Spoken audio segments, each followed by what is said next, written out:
Hello and welcome to the African Tech Roundup, episode 45 for the week ending Monday, February 22nd. This is where we round up the week's most important tech, digital and innovation news from across the African continent. Now, my name is Andile Masugu and my usual partner in crime on the show is Defo Mohapi, but he's out of town on business this week. So we've enlisted a special guest to sit in for him, the talented lawyer turned startup co-founder, Kyle Torrington of Lexnove. How's it, my guy? Andile, thank you very much for having me. I don't know whether it's a delight to have a lawyer present. Most say it is until I slide the rates card across to them. Then it becomes a little bit of a nightmare for most people. Well, thankfully, folks, he won't be billing us by the minute. I won't? You better not. Now, I'll ask you to tell us a little more about yourself in a bit, and I'm especially looking forward to hearing your views on some of the more high-profile legal issues we've been covering in the last quarter. You know, the stuff that's been impacting Africa's digital tech and innovation scene. Now, that's all coming up after the news. Now, if you, like Kyle, are joining us for the very first time, head on straight to africantechroundup.com, and there you'll find all our previous episodes.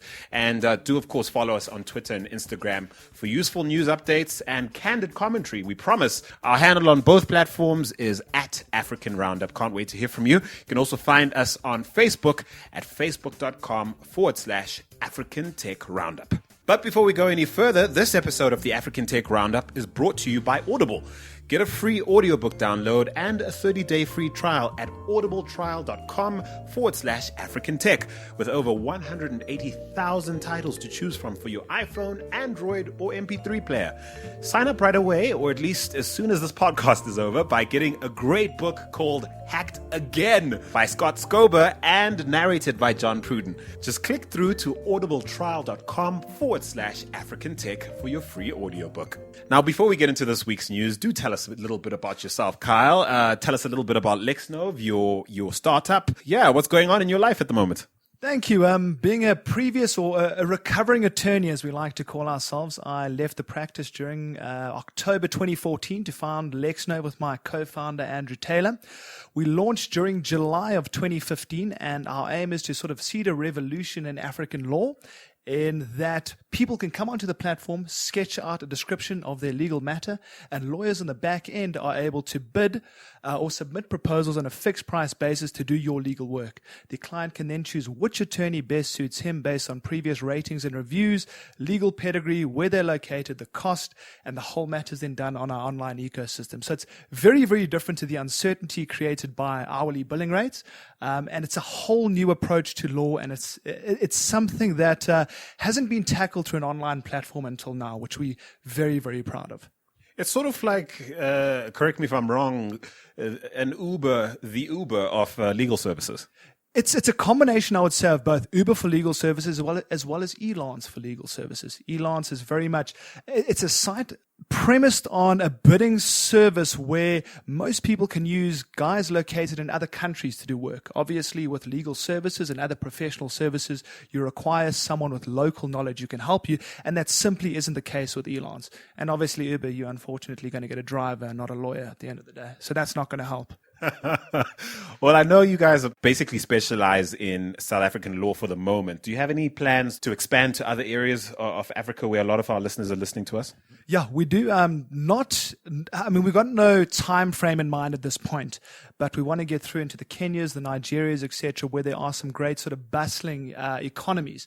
But we're looking to first win over the South African market before looking to spread our wings, because if you can't win over your own market, it's going to be very hard to win over markets that you aren't entirely familiar with. Well, the one thing you do keep an eye on is legal trends across the continent, and we're really hoping to sort of get your perspectives on a lot of the interesting things that have been happening this in the last quarter. Has been insane for our ecosystem. And for the moment, though, let's get into the news. Yeah, you ready? Oh, yes, I'm ready. All right, if you have anything to add or want to throw in as I go along, you feel free, yeah? Okay, let's shoot. Go ahead. All right. Well, this week we start with some good news. Among the worthy CSI initiatives that tech giant Samsung has recently announced is one that we particularly dig. Now, Samsung is planning to launch solar-powered digital villages in Kenya, Ethiopia, and Tanzania. Well done, Samsung. Now, according to the World Bank, Sub-Saharan Africa accounts for more than 50% of all the out-of-school children worldwide. Now, I had no idea things were that dire in our part of the world. And of course, this affects people, children's future employment opportunities. And Samsung is stepping in going, at the heart of the very least, a modern child needs to know and be ready to face the world with is digital competencies. And so they'll be, sending out shipping containers all over Kenya, Ethiopia, and Tanzania. And the digital villages they expect will be similar to Kenya's Pasha centers, and they'll focus on meeting the challenges that underserved rural communities are facing in terms of accessing ICT and related infrastructure. Very interesting. I'd like to know how much of this has been as a result many years ago of Solar City investing in solar and dropping the cost to a point where other companies can leverage off it and put it into African countries. I think it's very interesting. I might be completely misled in that belief, but it would be quite interesting and it is quite interesting noting the catalyst since Solar City have got such a reputation, how these solar projects have tended to steamroll since the implementation or since the founding of Solar City. Absolutely. And then big stars like Akon with his Lighting Up Africa initiative. I can't remember what it's called, but people like him really bringing attention to, doing practical things to help Africa out. When I say helping Africa out, I mean that I say that very carefully because in many cases, Africa is doing just fine without these things. And often companies just use this as a, sort of glorified PR. Samsung, we're watching you.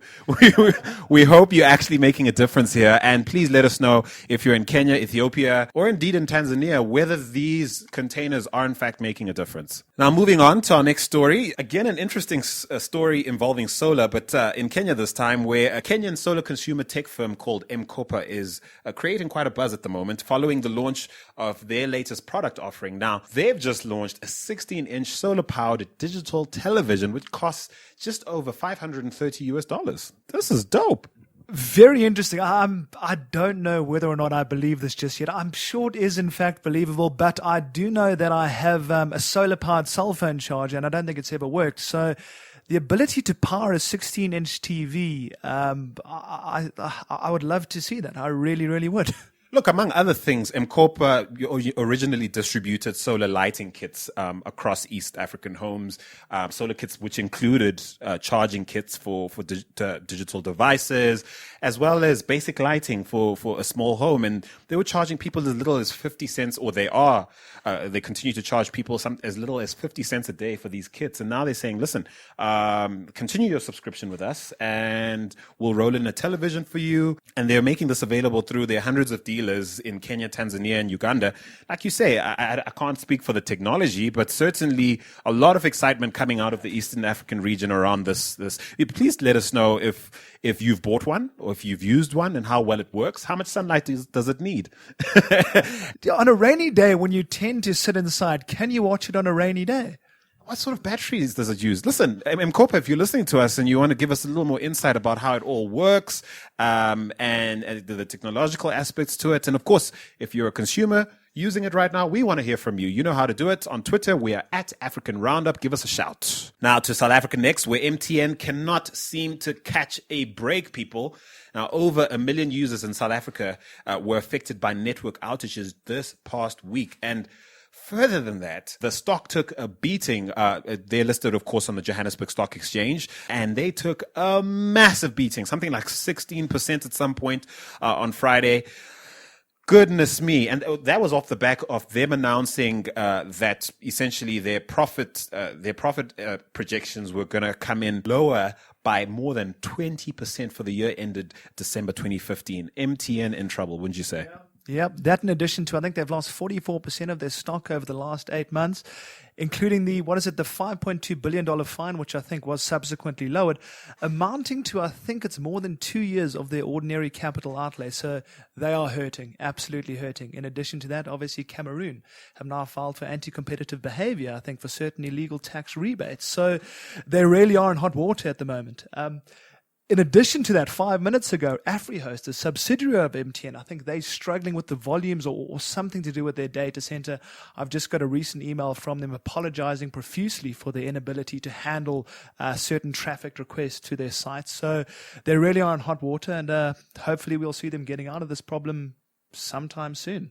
Look, AfriHost gave me something like 152 free gigs this past week. Again, it was a thank you for being on our network. Those of you who don't know, AfriHost was, I think, bought up in 2015, was acquired by MTN, and huge fans of the company worried that the association would not rub off on them very well. And so far, to be honest, their association with MTN has been a little more than just a small liability, I'd say. That said, we'll be speaking a little more about MTN's legal woes across the continent and seeing what you might suggest they do or think about in going forward, Kyle. In the meantime, though, if you're a client of MTN's who bought one-day data bundles during the 2 days over the last week when the network problems occurred, they've promised to refund you. Let us know if they've come through on that, and certainly if you're still experiencing problems, we'd love for you to let us know. Next up, though, how sneaky is Google South Africa, though? They've quietly launched a video-on-demand service through the Google Play platform. Now, this comes as a surprise, given how only 2 months ago they launched their music streaming service on Google Play Music in South Africa. And they've since offered subscribers access to something like 35 million songs using the service. And that includes a huge catalog of South African music, which was a really good move in capturing the local market, all for less than $4 a month. How do you think they're making money? Well, apart from their massive revenue they make on search, I don't think they've got too many other worries. I think they can experiment in so many different areas and not be afraid to make a loss. I'm listening to a book on Audible at the moment called In the Plex, and it amazes me how they've gone so far from their core business of search into just being able to afford research and development in every other aspect. I mean, it's absolutely amazing. In relation to this specifically, I would think that they're making a loss on it initially. I'm sure they are. I think it's subsidized by the search-related services and revenue from ads. But apart from that, it's only a thumbsuck, I think, from my side. And they're just chilling. I imagine companies like Google and Facebook, these huge monsters that we can't imagine life without, are thinking quite humbly about a future that might not include them and thinking, hey, what do we need to do now to make sure in, say, 50 years' time we're still a thing, which is a good thing. Yeah, I think obviously with most tech companies, I think they're looking to no longer have all their eggs in one basket. Look how easily a legacy internet company can be upended. I don't know if you recall Excite, and Alta Vista, the search engines prior to Google. They didn't have that foresight. They kept all their eggs in one basket, and where are they now? They're nowhere. They don't exist anymore. The fact that I don't even remember them is testament to that fact. I think indeed. So yeah, listen, if you're in any one of these countries, now listen out. If you're in Angola, Benin, Botswana, Gabon, Ivory Coast, Cote d'Ivoire, Mali, Malta, Mauritius, Namibia, Niger, Rwanda, Senegal, South Africa, Tanzania, Togo, Uganda, Zambia, or Zimbabwe, oddly, Nigeria and Kenya are not in this list, which is crazy. That'd be it'd be interesting to be a fly on the wall of the boardroom of Google to figure out why they left out Nigeria and Kenya. I wonder if it's also in relation to the Kenyan dispute or how they want to treat Netflix. Does that feed into this whole Google video on demand streaming service? I don't know. It may just. It's possible that they let Netflix go see, and they're like, "Ooh, thank you so much for being our guinea pigs." There must be. I mean, why else would you leave Kenya out, man? I wouldn't know. I honestly wouldn't know. It has to be something with the regulation. It has to be that there's a bigger player in the market, being Netflix, a slightly more established player, or it could well be the regulators trying to see how they're going to treat it. Are they going to regulate it? Are they going to be allowed to sort of act with carte blanche in the company? I don't know. I think time will only tell. Oh, well, in any case, if you're in any of the African countries I listed, you can access Google Play Movies right now. You can expect to pay something like $2.25 for the latest blockbusters. That's if you just want to rent them. Otherwise, if you want to buy the latest flicks outright, it'll cost you just under $10, which is, again, an incredible price point. And I think what most people don't realize is it's not only available on mobiles. If you've got an Apple phone or something like that, or something which doesn't support Android, you can still sign up through the net, through your PC, which I thought was very interesting. This is brilliant. Smart move, Google. Let's see how well they do, but not to be outdone. Kenya's Jamii Telecoms has launched a VOD subscription service called Fiber TV, and it comes with an Android box. Now, this is a little different. This is more a hardware play because they've come out saying, we're not in it for the content. We're just here to enable you to have your favorite subscriptions available anytime you like. So take your pick: Netflix, Google Movies, Hulu Plus, Kodi, Cloud TV. You can do it all. Anything over the top is fair game for this Android-based device, and they also have a package of their own which delivers premium pay TV content such as the Super Sport channels, as well as English Premier League football for something like $9.90, which is pretty awesome. I don't know how big this market is, though, and what's behind them joining the market at a time like this when it's so crowded. And I think it's a good move. They've taken a slightly different play on it. They are providing the infrastructure, and that's the natural barrier to entry to all your Showmaxes, to all your Netflix, is that, yeah, it's all well and good wanting the service, but if you've got a 1 meg line, you can't watch it. So by providing everything, I think that gives them a great advantage into the system. And I quite like the play on words there. Fiber, I think it's Fiber TV. Fiber TV, look, Faiba TV. So it's Faiba, Faiba TV. Nice one, guys. Keeping it local and lekker. Well done to you for coming up with that one. Look, so far, only affluent neighborhoods in Kenya being serviced: Karen, Lavington, Kileleshwa, Runda, and then of course, if you're in Nairobi CBD, in Westlands, in the industrial area, in Mombasa, and Nakuru, Eldoret, and Kisumu, those are the places they're targeting first. Quite similar to how fiber is being introduced to neighborhoods in South Africa, particularly in Gauteng. At least I've noticed that northern suburbs being targeted first. I suppose they want a solid test case for whether there's a demand for this product or not. Well, you let us know, Kenya. They're bundling a service that allows you to access not only the fiber you need, but the data you need at a reasonable price, because you will need a certain broadband speed to achieve this. What have they said? Something like? Yeah, 5 megs, I think, which sounds about right to stream HD content. But what's also interesting is that it also comes with the box. So it's the infrastructure, it's the data, it's the box. So I think it's a very, very good bundled package. I really do.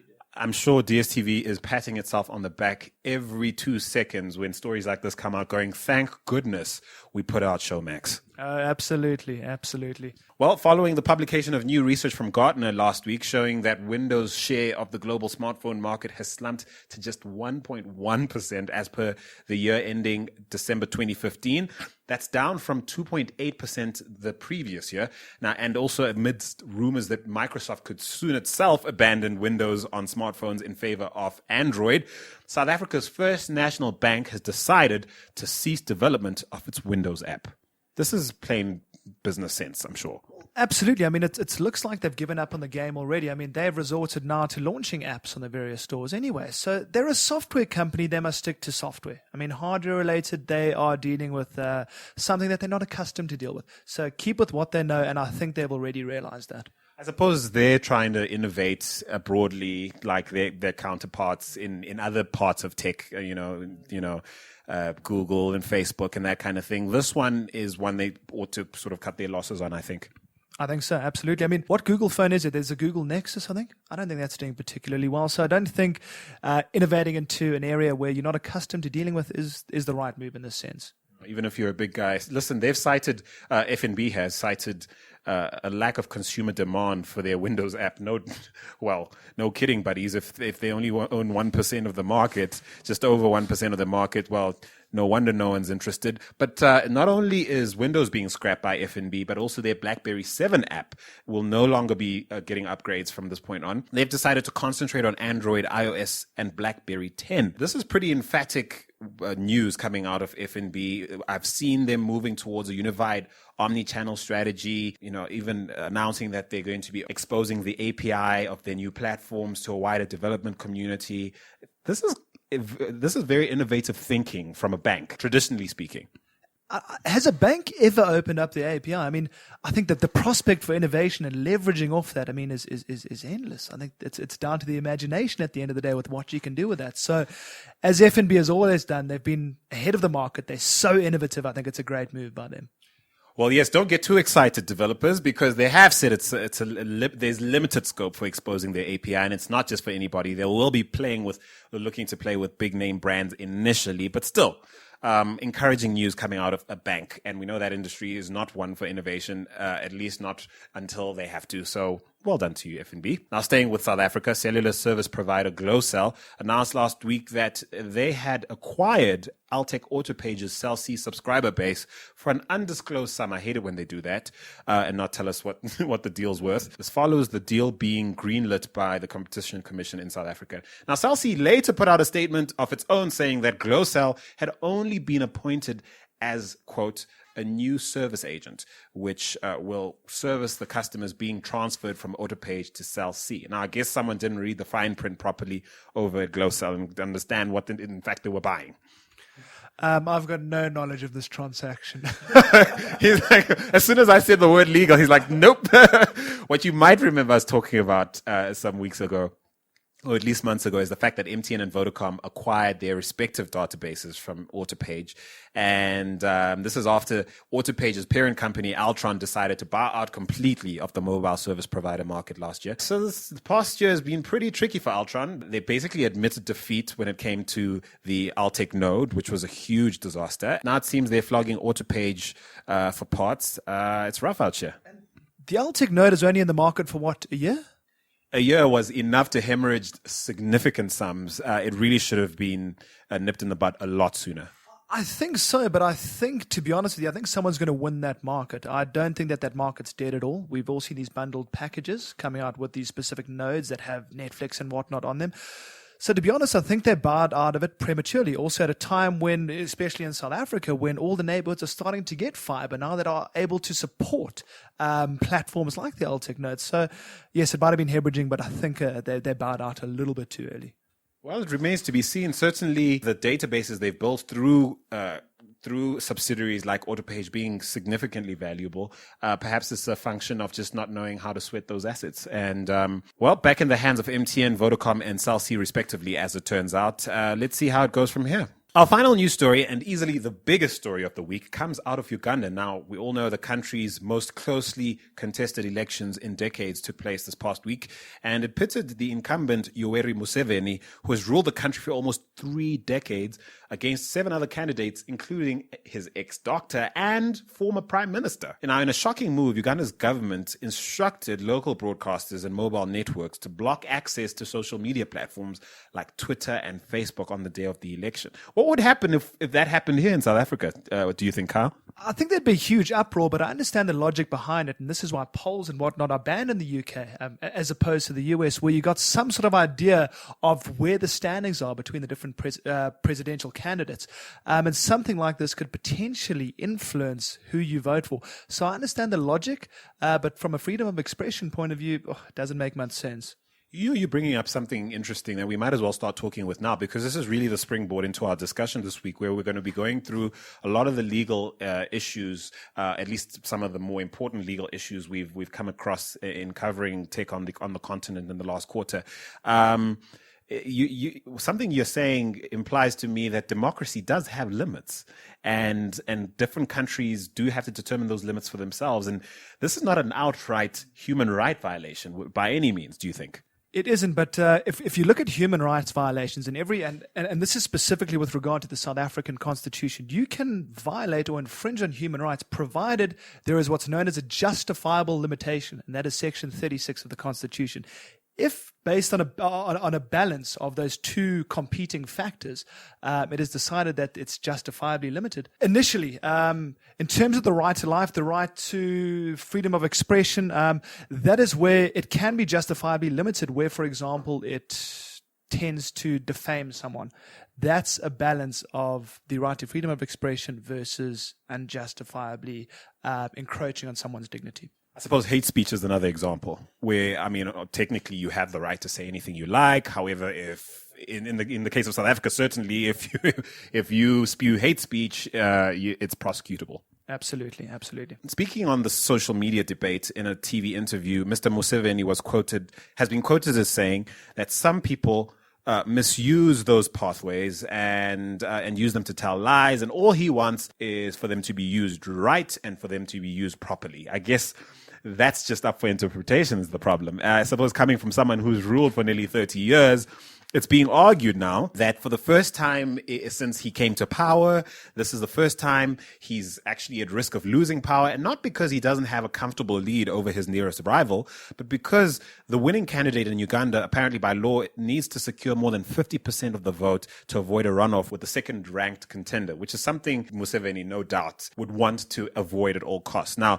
that's a case made for why he might want to block social media. It isn't given that that's the reason. It could very well be he has very strong and defensible reasons, like you've just described in the UK. Yeah, I think also most people tend to favor the underdog, and I think that'll really come across on social media platforms, and through that would result in possible influencing of voters, which could eventually result in him possibly losing the election. So yes, I can see his point of view, but I certainly don't think it's justifiable, to be honest with you. And of course, America's brand of democracy says that influence as much as you can. There are brands of democracy around the world where we want to limit influence in order for people to make up their minds on their own without it. And I guess countries get to choose for themselves. In this case, many journalists, activists, and regular citizens did spend Thursday, Friday, and even into the weekend circulating ways people could access social media via VPN services like Tunnelbar. As at the time of the recording of this podcast, the results haven't been released, but I'm guessing that Mr. Museveni will have been declared the winner by the time you listen to this. That said, there's another question that pops into my mind. Civil disobedience, which essentially this is. If the government pronounces a ban on social media, and even someone like the former Prime Minister Amama Mbabazi, who himself on Twitter encouraged people to go and get VPN so that they could participate on social media, essentially encouraging civil disobedience. This is weird territory, man, isn't it? I think so, absolutely. I think through the use of VPNs, I don't think you're going to get many people who even know how to sign up for VPN. So to be honest with you, I don't think it'll be a statistically significant number of people who will be able to make an influence through that. But you know what? Try what you can. But encouraging civil disobedience, you know what? I don't think it goes that far, because people are used to and have a right, I feel, to have access to Facebook and Twitter. So you know what? Rather just give them access to something that they're accustomed to having access to. It's not like you're telling them to go out and rage a street war or something to that effect. I see. Now, what do you feel Twitter's role or Facebook's role should be in a debate like this? Twitter, of course, released a statement on Twitter, so predictably, saying that they were aware of users reporting blocked access to their platform. But is that enough? I mean, surely as a major platform like Twitter, like Facebook, you should be in a position to perhaps demand that governments behave in a certain way in order for you to, comfortably operate in their countries. Yeah, well, I think they can kick and scream as much as they want, but where has it got them in terms of China or North Korea, in terms of getting into those countries? Kicking and screaming hasn't worked in the past, to the best of my knowledge. So I don't think it'll do much here. And now this story provides the perfect segue for us to discuss some of the other high-profile legal matters that have rocked our world in the last 3 to 6 months. At least that's our world with regards to digital tech and innovation. Now, in broad strokes, I'm going to ask you, Carl, to give me, a sense of the type of legal considerations, one might make if they were involved in the following situation. So we'll start easy. Easy being what? I presume MTN. MTN, yeah, shame, man. They're the big target of the moment. They're just dominating headlines. We have to start with them. So it's MTN versus the NCC, the Nigerian Communications Commission. Then it's MTN's anti-competitive behavior, or at least alleged anti-competitive behavior in Cameroon. In fact, it's not alleged because a judge basically called them out on it. MTN versus Etisalat in Nigeria over their acquisition of Visaphone and their consequent desire to use the 800 megahertz spectrum. presumably to extend their 4G network. And then it's MTN versus a copyright body here in South Africa over unpaid royalties. It's MTN against everyone. And then it's MTN. Oh my word. What do you have to say about MTN? If you were legal counsel to MTN at the moment, what would one of the things you'd be saying to them right now? Well, from a share price perspective, make something right. I mean, they've failed to pay back the penalty that they were meant to do, I think, before the 15th of December in relation to all their unregistered SIM cards. At the very least, comply with some form of court order. The reality is here, they could be regarded by failing to deregister these cards as being complicit in certain criminal activities. And I have a feeling that's where eventually this might land up if they carry on dragging their feet in terms of paying the fine. But that being said, paying 2 years worth of your capital expenditure is fairly hard, especially when your share price has dipped so significantly in the past 8 months or so. If this was America, I bet they'd be ripe for class action suits because of the things that they basically left undone. At least in that regard, with all the terrorist threats that are besetting Nigeria at this point, and parents losing their children to rebel factions and things like that. One could definitely make a case, I think, for holding it against MTN for not at least trying to comply and make sure terrorists can't use their lines to do their business. Yeah, conceivable. I don't know how much of the information has been released regarding. Well, I suppose they don't know who the SIM cards were registered to. Having a class action, you can't just walk into any court and just allege something without having some sort of prima facie proof. And I don't see it in this case. But yes, if they had that sort of proof, which I can't see them getting, certainly.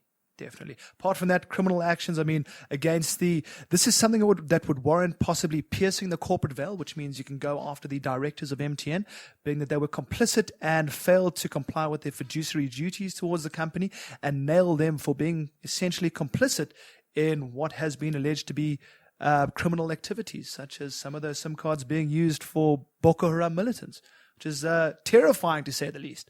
And you wonder why they've actually sat in a position and not deregistered their SIM cards. I mean, I haven't seen, to the best of my knowledge, they've been fairly quiet on this issue. I haven't seen a solid reason for them failing to deregister this. It's probably a case of, listen, it might amount to a significant percentage of their users, and as such, it might significantly impact their turnover, which I suspect would be the reason, but I don't think it's warranted in this instance at all.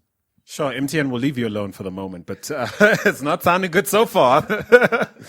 So listen, Vodacom next. So it's Vodacom versus an employee in the DRC. And I will speak a little more about that. And then, of course, there's Vodacom with regards to, another employee in South Africa around the callback situation. So let's start with the DRC situation. Vodacom owning 51% of their operations in the DRC, 49% belonging to a consortium. A court ousting the gentleman in charge of that consortium, and that gentleman taking Vodacom to court, alleging that Vodacom colluded with the courts.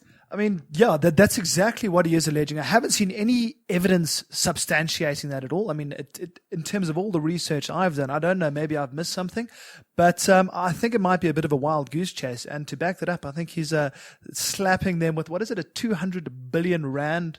I'm not too sure the local currency equivalent of that. A lot of money. A lot of money. A whack load of money. So, yeah, it really sounds like it's just smoke and mirrors in terms of this case. And I can't see, I like to believe that the legal system in Africa isn't susceptible to abuse, but I think my gut feeling tells me that there might be something a little bit fishy. I'm hoping not, though, to be honest with you. I'm sad to say that your faith in the justice system notwithstanding, TIA, my friend, this is Africa, and it's not terribly far fetched for me to imagine a scenario where an entity as powerful as Vodacom in the DRC could be found to have an inappropriate relationship with people in the justice system. That said, proof is the key word in what I think I heard you say earlier. Yeah. Well, interestingly, what's quite interesting about this scenario is to remove a director, you ordinarily need 75% of the votes to remove that director. In this instance, he was the majority shareholder in the local consortium. So he would have had more than 25% of that local consortium, which means that the board wouldn't be able to push him out, which means that a court order is most likely the only way of getting rid of him. So yes, it is conceivable, or it's likely that that's the only route they could have gone. So yes, there could have been having a think about it, there could have been some fishy play here.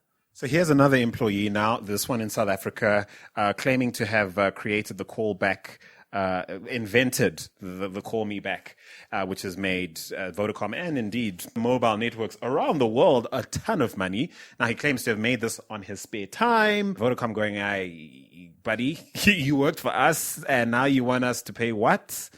Are you batting for the little guy in this one?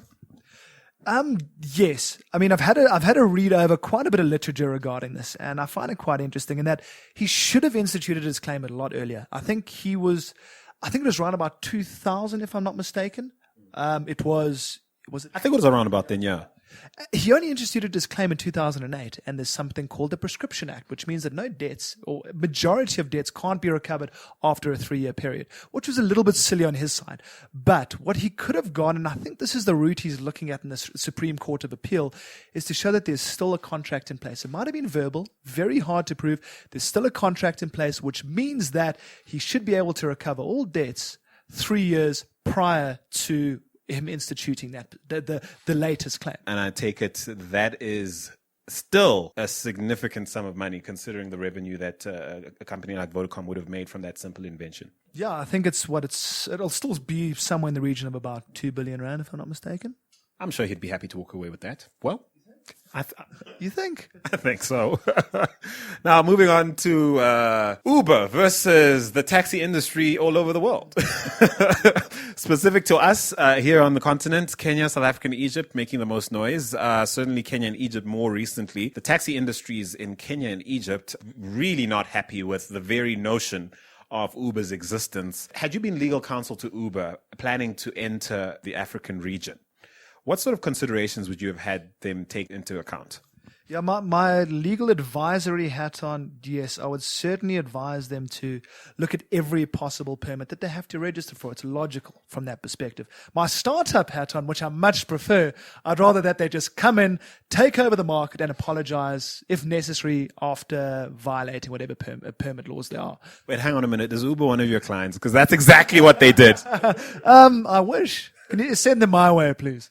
Well, listen, I guess that's exactly what they're doing. They're definitely relying on deep pockets and their ability to move in and out, or at least deploy very quickly and very efficiently in new markets, and basically take the heat whenever it comes. And it seems to be working for them. It's hard to fault them, except that we know that they're making absolutely no profits, which I suppose they can't be faulted for, given how many Silicon Valley alumni very rarely do make money for the first, 15 years they exist. So you'd say carry on. Yeah, I would say carry on. I love their model. I think it's only a matter of time. I know in California they've got one judgment where it's one of their drivers has been deemed an employee. As soon as that happens, and as soon as the rest of the world starts following, all of a sudden their very disruptive pricing model is going to change completely, because they're going to have to take into account PAYE, UAIF, or whatever the local form of employee taxes are. And that'll considerably change their pricing point in relation to where they are versus the other taxis in the industry, which will be very, very interesting. So advise the taxi industries, at least the organized associations within South Africa and Egypt and Kenya. Imagine for a moment you're advising them as to how to survive the onslaught of technology on their legacy business, and how to negotiate or perhaps learn to work with the likes of Uber if they're going to be part of the future. Well, first of all, I would advise them more from a tech side of developing an app that has similar functionality. For goodness sake, it has to happen. It really, really does. From a legal perspective, yes, go at them from an employee basis. They're not subcontractors. The reality is they're dependent entirely for work on Uber itself. From an Uber perspective, I'd say to my drivers, listen, guys, try and find something else for 50% of your income, because all of a sudden, as soon as they're not making majority of their income from Uber, it's far easier to argue that they're subcontractors and not employees. Why not? And what about lobbying government to just create a tax regime that makes it freaking impossible for Uber to exist? Yeah, that could happen. I think Or is that short-sighted? I think it's fairly short-sighted. You know what? Governments might prefer it, especially if there is a local taxi industry favoring local companies and whatnot. I think they'd prefer to keep the money in the country as opposed to releasing it to Uber going outside the country. Yeah, I don't know. Lobbying, I find it's got very mixed results. And I don't know if that's going to happen anytime soon, but I hope I'm proved wrong. Well, speaking of lobbying, you've got Vodacom and MTN who've been lobbying the South African government to regulate over-the-top services like WhatsApp and WeChat and so on. There's a Nigerian lobby for similar things to go on in Nigeria. Sure. So we're calling the next one OTTs versus mobile telcos in South Africa and Nigeria. Defend the cause of the mobile telcos, please. Well, I'm the one who's provided the infrastructure for the last 20 years. If I wasn't here, you wouldn't be able to provide your service. My legacy service has, apart from voice calls, been messaging services. Now, all of a sudden, you've got over-the-top services like WhatsApp offering both and offering it for free. So it's a way up of considerations here. I mean, yes, you can understand why they would have some gripe. But the reality is, and this is more from WhatsApp's point of view, is data is still being used regardless. WhatsApp doesn't provide the data. So yes, you might lose on the markups you would make on phone calls and messaging services. But at the end of the day, data is being used and more data can be consumed relative to the amount that would otherwise be used through messages and voice calls. And let's be honest, voice call revenue is taking a nosedive and you guys are feeling the pinch. You're struggling to sweat your infrastructure and let's be honest, your leadership is trying to please shareholders in the short term. You're not thinking far enough, guys. This is me speaking for the OTTs. Come on. You need us a lot more than we need you. Yeah, absolutely. Well, now I know very little about this, but it's really exciting because some interesting ideas taken from the American experience, at least the United States of America and their experience in terms of growing the tech startup scene, are now being introduced into the South African market by incentivizing its growth through interesting tax law. Yeah, since I think it is August 2009, you have what are known as Section 12J companies. They're essentially venture capital companies where all the money that they invest into small startups, qualifying companies, they get as a tax rebate. So it's a very interesting tax relief structure to try promote and incentivize the investment in small businesses, because traditionally our VC market is so naive or so reluctant to invest in early stage startups. I read quite an interesting article probably about it was maybe about 3 years ago, where I think with the South African VC landscape, we're in the top 10% of VC investment for bigger companies. But in respect of small startups, we know we're on the radar. So there's a lot of funding available, but it certainly isn't going towards startups. So these tax relief or tax incentive programs, I think, are really going to change the game. And I think Knife Capital has pioneered that here in South Africa, which has been really, really interesting. And we're actually in the process of helping out one of our LexNove clients to register a 12J company. It's very much in its infancy. Not many people know about it. There's only a handful of these companies in the country, but I think it could really change the playing field in the future. Is this something that major startup hubs on the continent, Lagos, Tunis, Nairobi, Cairo, could this become a competitive edge for the startup scene in Cape Town, in Johannesburg, do you think, against our brothers up north? You know, certainly. I think everyone goes to where the funding is. That's the natural magnet to Silicon Valley, for example. So if we create a natural magnet here, or whoever in Africa creates a natural magnet, yes.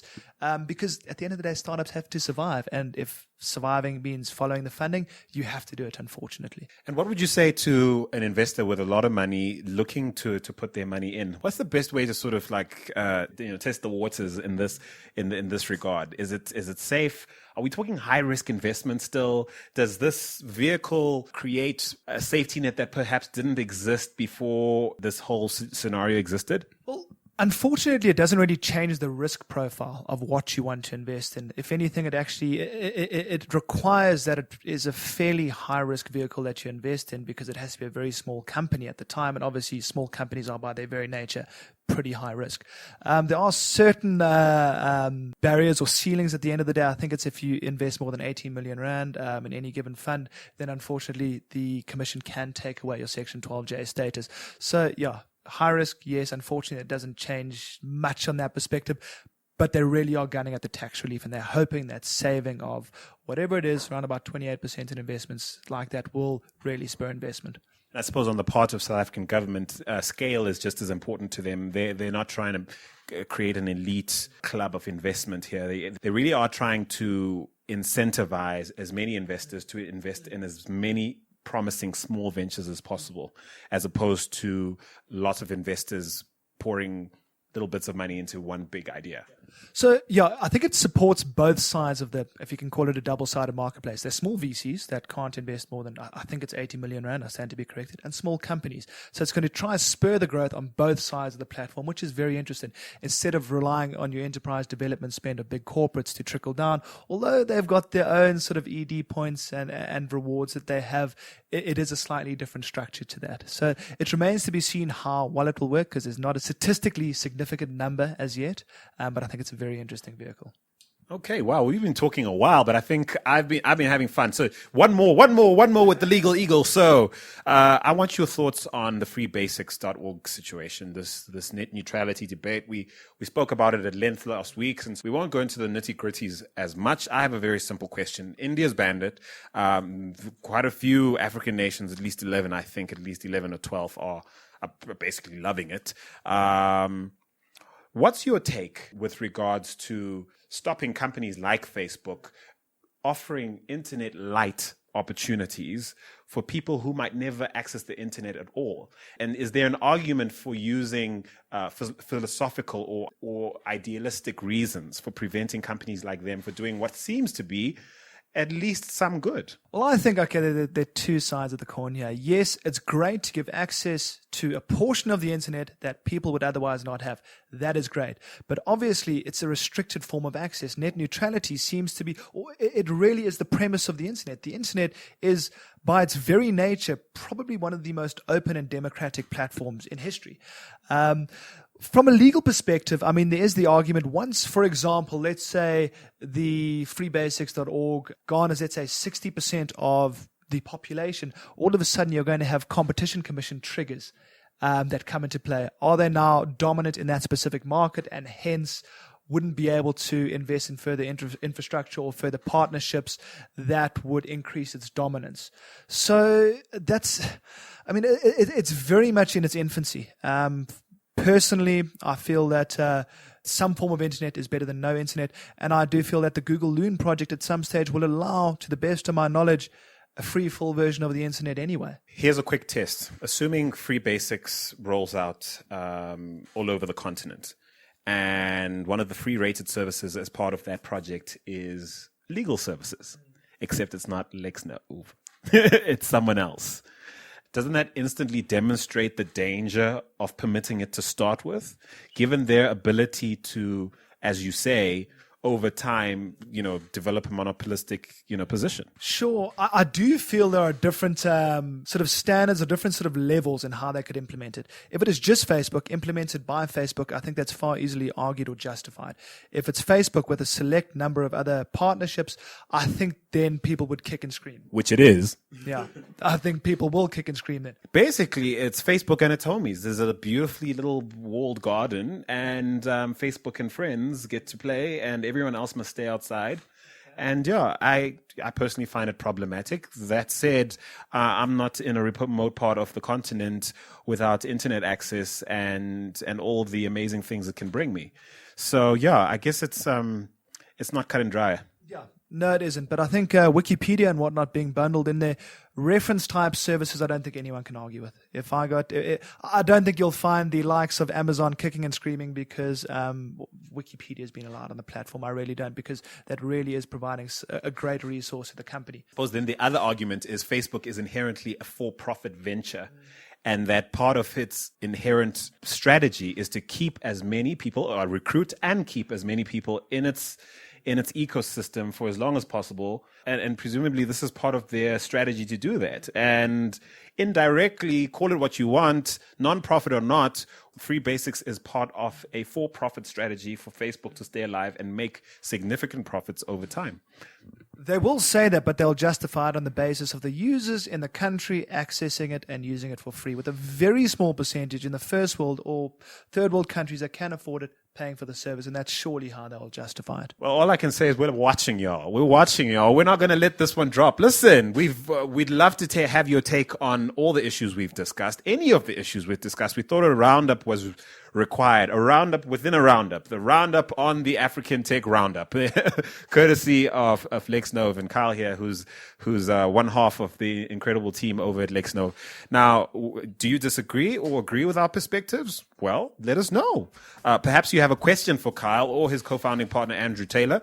We'll no doubt have them back on the show sometime in the future. That has to happen. But listen, have your say. Get in touch with us. On Twitter, we're at African Roundup. Drop us an email on hello@africantechroundup.com.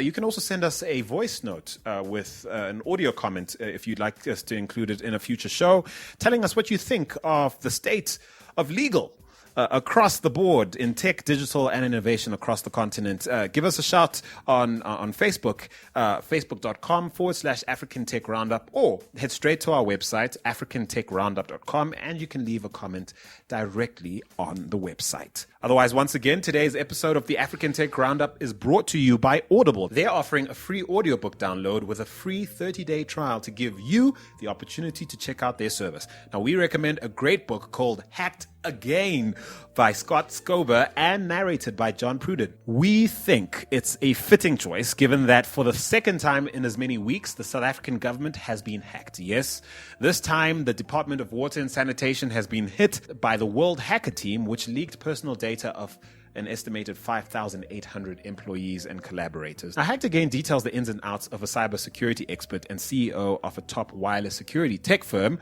Scott Scober, as he struggles to understand the motives and mayhem behind his being hacked. Now, amidst the backdrop of major breaches, Scott shares tips and best practices for all consumers, including the Department of Water and Sanitation in South Africa. Now, to get Hacked Again, or any other audiobook of your choice for free right now, head straight to audibletrial.com/African Tech. That's audibletrial.com/African Tech. Otherwise, folks, that's it for this week. A huge thank you to you, Kyle Torrington. How often do you get called by your name and surname? Only by my appearance. Well, then, I'm adding to that list, Kyle Torrington. Thanks. Am I in trouble? No, you're absolutely not in trouble unless you refuse our invite to have you back on the show again. Kyle Torrington of Lexnov, thank you once again for joining us this week. Don't be a stranger, chap. Don't. Andile, thanks very much. I've thoroughly enjoyed it. I really have. Guys out there, enjoy the rest of your week, and we'll see you later. Defo will definitely be back next week, and I look forward to being back on the mic with him. But till then, I'm Andile Masugu. Thanks for listening. Cheers.